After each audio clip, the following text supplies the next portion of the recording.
તમે આ જગ્યાએ જાઓ તો કે મેરડી માનું દુઃખ છે, બીજી જગ્યાએ જાઓ કે ઝોપડી માનું દુઃખ છે, ત્રીજી જગ્યાએ જાઓ તો સિકોતરનું દુઃખ છે, ચોથી જગ્યાએ જાઓ તો કે તમારી કુળદેવી આ નહીં આ છે, પાંચમી જગ્યાએ જાઓ કે તમારા પૂર્વજ થયા છે, છઠ્ઠી જગ્યાએ જાઓ તો કે કોકે કરી નાખ્યું છે, સાતમી જગ્યાએ જાઓ કે કોકે મૂઠ મારી છે.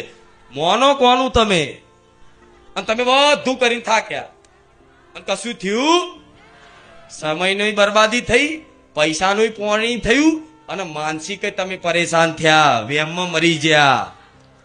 વારણ કારણ 11,000ની વિધિ, 21,000ની વિધિ, આ ધૂપ લાવવું પડશે, પેલું ધૂપ લાવવું પડશે, આવું કરવું પડશે, બધું જેટલી જાતનું કર્યું ને બધું જોડે તમારા મનમાં વેમ ઘૂસી ગયા. વેમ કે નડે છે કશું. મેરડીમાં કોઈ નડતા ના હોય તો મેરડીમાં વાંગરી કર મને મેરડી નડે, મેરડી નડે. મેરડી કે હું કોઈ નડતી નહીં, તું વગર વાંકનું મારું નામ દે એટલે હવે હું નડીશ તને.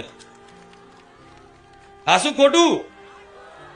તમારી પર કોઈ ખોટો આરોપ નાખે તમે ખીજાવ કે નહીં કે ભાઈ મેં કશું કર્યું નહીં, તું મારું ચમ નામ દેશ? તો તમે પૂર્વજના દોષ આલો, મેરડીમાં દોષ આલો, સિકોતરના દોષ આલો, કોઈ ભૂત ચૂડેલના દોષ આલો. એટલે તમને દરેકને કહીશ કે ભગવાનની બનાવેલી આ રચનાને ઓળખો. ભગવાને આ પ્રકૃતિ બનાવી, આખો સંસાર બનાવ્યો, તો એમાં ભગવાને કંઈક ના કંઈક નિયમો મૂક્યા છે. એ નિયમોથી અજાણ છો ને તમે એટલે દુઃખ વેઠવું પડે. શું? એ નિયમોથી અજાણ છે. અગર વ્યક્તિ કોઈ મનુષ્ય એ નિયમોને જાણી અને જીવન નિયમિત રીતે વ્યવસ્થિત રીતે કઈ રીતે જીવવું જોઈએ એવું ક્યાંક સાચું જ્ઞાન મેળવી અને જીવનની નવી શરૂઆત કરે ને તો કાલથી ભલે તમે ગમે તેવા દુષ્ટ હોય, પાપાત્મા હોવ, પણ આજથી તમારો નવો જન્મ કરાવો. એ કુખાર મેલડી છું. રામ રામ.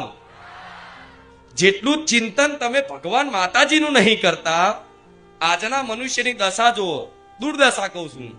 જેટલું ચિંતન વ્યક્તિ